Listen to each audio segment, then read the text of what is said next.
मैं सबसे पहले भारत की पराक्रमी सेनाओं को, सशस्त्र बलों को, हमारी खुफिया एजेंसियों को, हमारे वैज्ञानिकों को,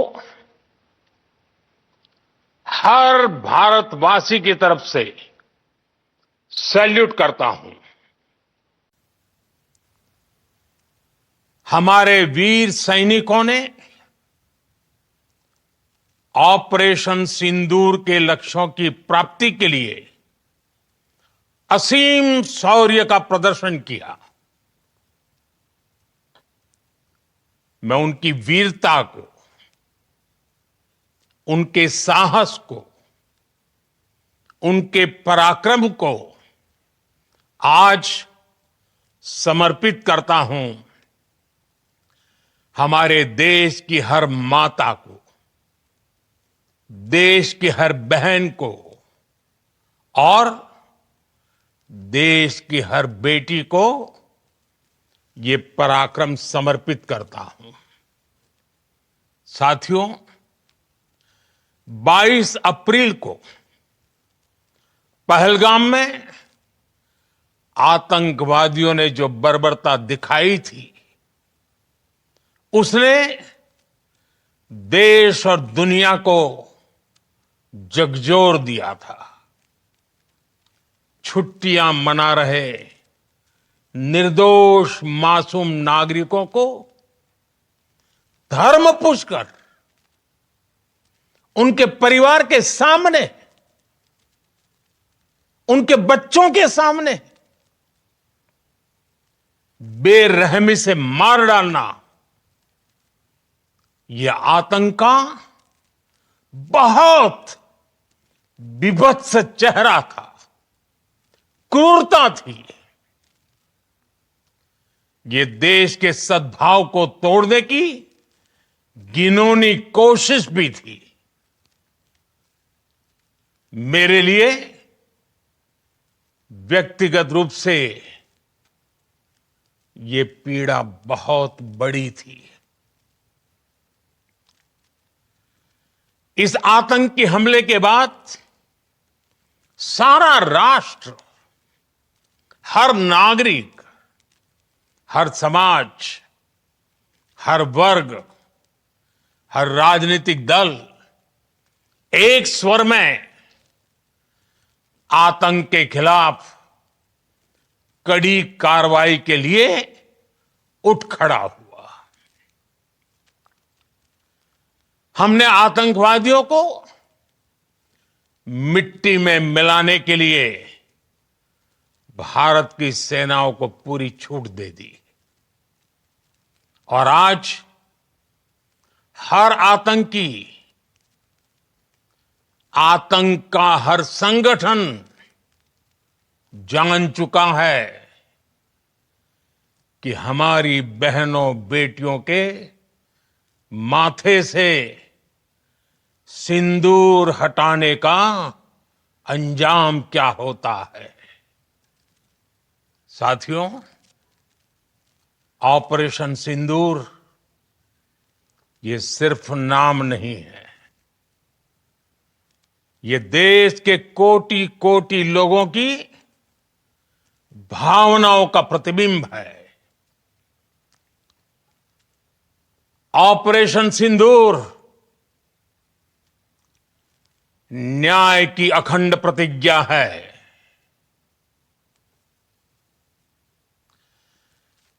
6 मई की देर रात, 7 मई की सुबह पूरी दुनिया ने इस प्रतिज्ञा को परिणाम में बदलते देखा है। भारत की सेनाओं ने पाकिस्तान में आतंक के ठिकानों पर, उनके ट्रेनिंग सेंटर्स पर सटीक प्रहार किया। आतंकियों ने सपने में भी नहीं सोचा था कि भारत इतना बड़ा फैसला ले सकता है। लेकिन जब देश एकजुट होता है, नेशन फर्स्ट की भावना से भरा होता है, राष्ट्र सर्वोपरि होता है, तो फौलादी फैसले लिए जाते हैं, परिणाम लाकर दिखाए जाते हैं। जब पाकिस्तान में आतंक के अड्डों पर भारत की मिसाइलों ने हमला बोला, भारत के ड्रोन्स ने हमला बोला, तो आतंकी संगठनों की इमारतें नहीं, बल्कि उनका हौसला भी थर्रा गया। बहावलपुर और मुरिद के जैसे आतंकी ठिकाने एक प्रकार से ग्लोबल टेररिज्म की यूनिवर्सिटीज रही है। दुनिया में कहीं पर भी जो बड़े आतंकी हमले हुए हैं, चाहे 9/11 हो, चाहे लंदन ट्यूब बॉम्बिंग हो, या भारत में दशकों से जो बड़े बड़े आतंकी हमले हुए हैं, उन सब के तार कहीं ना कहीं आतंक के इन्हीं ठिकानों से जुड़ते रहे हैं। आतंकियों ने हमारी बहनों का सिंदूर उजाड़ा था, इसलिए भारत ने आतंक के ये हेडक्वार्टर्स उजाड़ दिए। भारत के इन हमलों में 100 से अधिक खूंखार आतंकवादियों को मौत के घाट उतारा गया है। आतंक के बहुत सारे आका बीते 2.5-3 दशकों से खुलेआम पाकिस्तान में घूम रहे थे, जो भारत के खिलाफ साजिशें करते थे। उन्हें भारत ने एक झटके में खत्म कर दिया। साथियों, भारत की इस कार्रवाई से पाकिस्तान घोर निराशा में गिर गया था, हताशा में गिर गया था, बौखला गया था। और इसी बौखलाहट में उसने एक और दुस्साहस किया। आतंक पर भारत की कार्रवाई का साथ देने के बजाय पाकिस्तान ने भारत पर ही हमला करना शुरू कर दिया। पाकिस्तान ने हमारे स्कूलों, कॉलेजों को, गुरुद्वारों को, मंदिरों को, सामान्य नागरिकों के घरों को निशाना बनाया। पाकिस्तान ने हमारे सैन्य ठिकानों को निशाना बनाया। लेकिन इसमें भी पाकिस्तान खुद बेनकाब हो गया।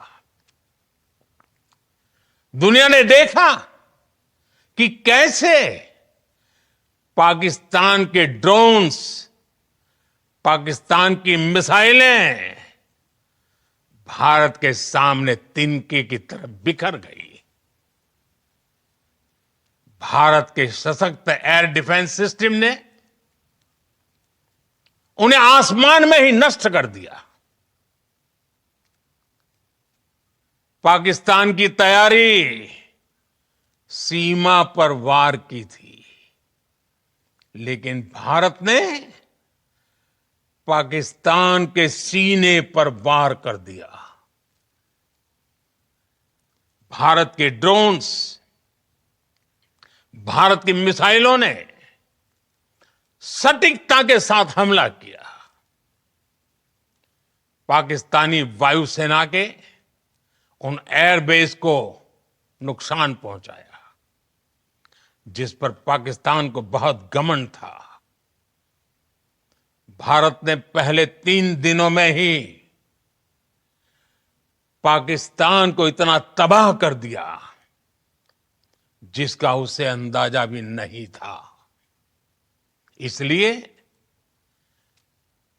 भारत की आक्रामक कार्रवाई के बाद पाकिस्तान बचने के रास्ते खोजने लगा। पाकिस्तान दुनिया भर में तनाव कम करने के लिए गुहार लगा रहा था और बुरी तरह पीटने के बाद इसी मजबूरी में 10 मई की दोपहर को पाकिस्तानी सेना ने हमारे डीजीएमओ को संपर्क किया। तब तक हम आतंकवाद के इंफ्रास्ट्रक्चर को बड़े पैमाने पर तबाह कर चुके थे। आतंकियों को मौत के घाट उतार दिया गया था। पाकिस्तान के सीने में बसाए गए आतंक के अड्डों को हमने खंडहर बना दिया था।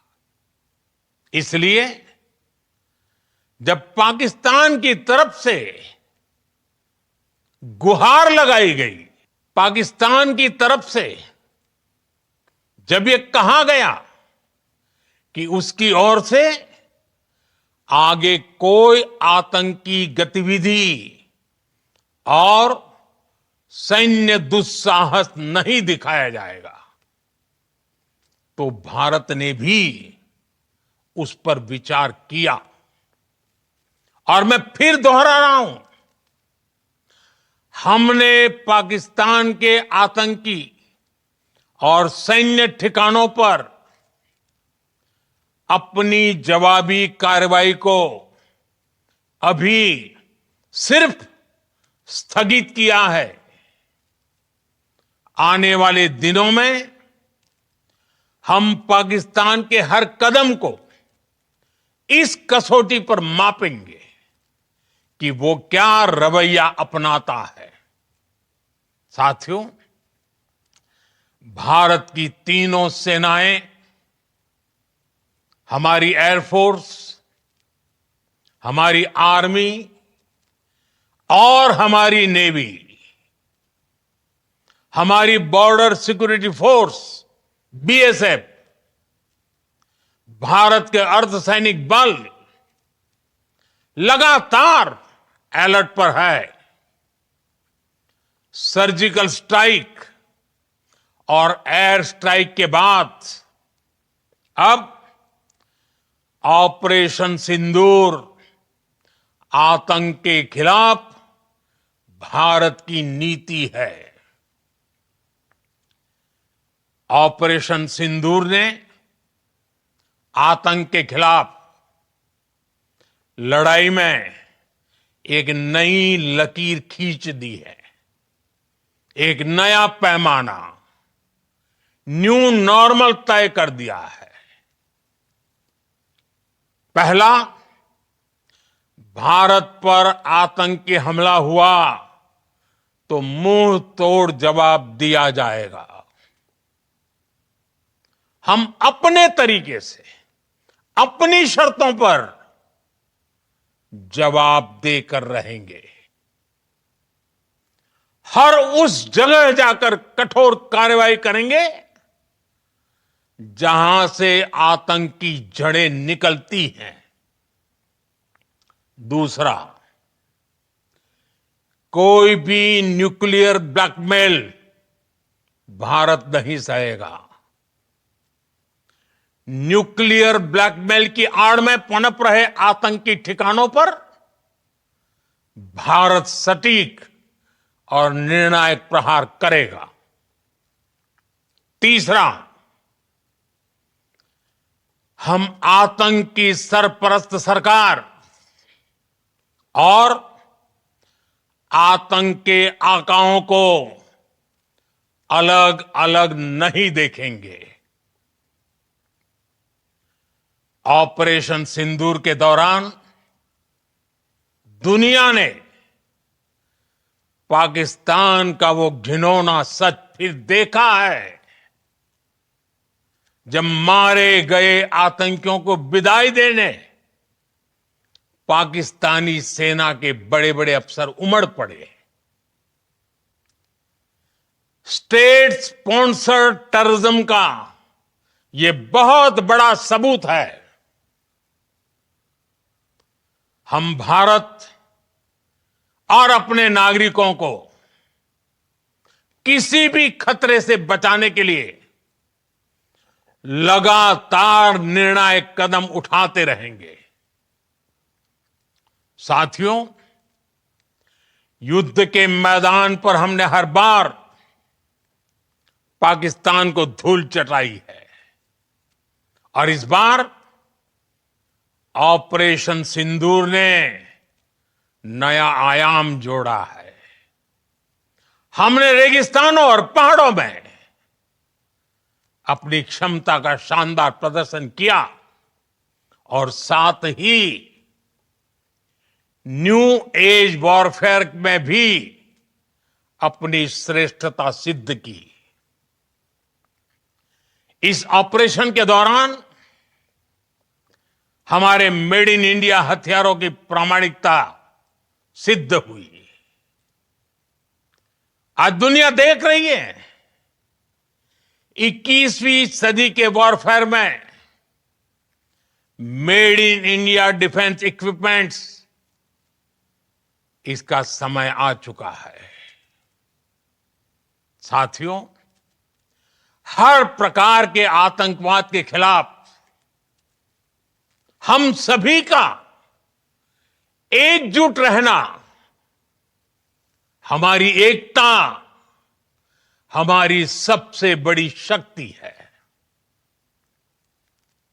निश्चित तौर पर यह युग युद्ध का नहीं है, लेकिन ये युग आतंकवाद का भी नहीं है। टेररिज्म के खिलाफ जीरो टॉलरेंस, ये एक बेहतर दुनिया की गारंटी है। साथियों, पाकिस्तानी फौज, पाकिस्तान की सरकार जिस तरह आतंकवाद को खाद पानी दे रहे हैं, वो एक दिन पाकिस्तान को ही समाप्त कर देगा। पाकिस्तान को अगर बचना है तो उसे अपने टेरर इंफ्रास्ट्रक्चर का सफाया करना ही होगा। इसके अलावा शांति का कोई रास्ता नहीं है। भारत का मत एकदम स्पष्ट है। टेरर और टॉक एक साथ नहीं हो सकते। टेरर और ट्रेड एक साथ नहीं चल सकते और पानी और खून भी एक साथ नहीं बह सकता। मैं आज विश्व समुदाय को भी कहूंगा, हमारी घोषित नीति रही है, अगर पाकिस्तान से बात होगी तो टेररिज्म पर ही होगी। अगर पाकिस्तान से बात होगी तो पाक ऑक्युपाइड कश्मीर पीओके उस पर ही होगी। प्रिय देशवासियों, आज बुद्ध पूर्णिमा है। भगवान बुद्ध ने हमें शांति का रास्ता दिखाया है। शांति का मार्ग भी शक्ति से होकर जाता है। मानवता शांति और समृद्धि की तरफ बढ़े, हर भारतीय शांति से जी सके, विकसित भारत के सपने को पूरा कर सके, इसके लिए भारत का शक्तिशाली होना बहुत जरूरी है। और आवश्यकता पड़ने पर इस शक्ति का इस्तेमाल भी जरूरी है। और पिछले कुछ दिनों में भारत ने यही किया है। मैं एक बार फिर भारत की सेना और सशस्त्र बलों को सैल्यूट करता हूं। हम भारतवासी के हौसले, हर भारतवासी का एकजुटता का शपथ, संकल्प, मैं उसे नमन करता हूं। बहुत बहुत धन्यवाद। भारत माता की जय। भारत माता की जय। भारत माता की जय।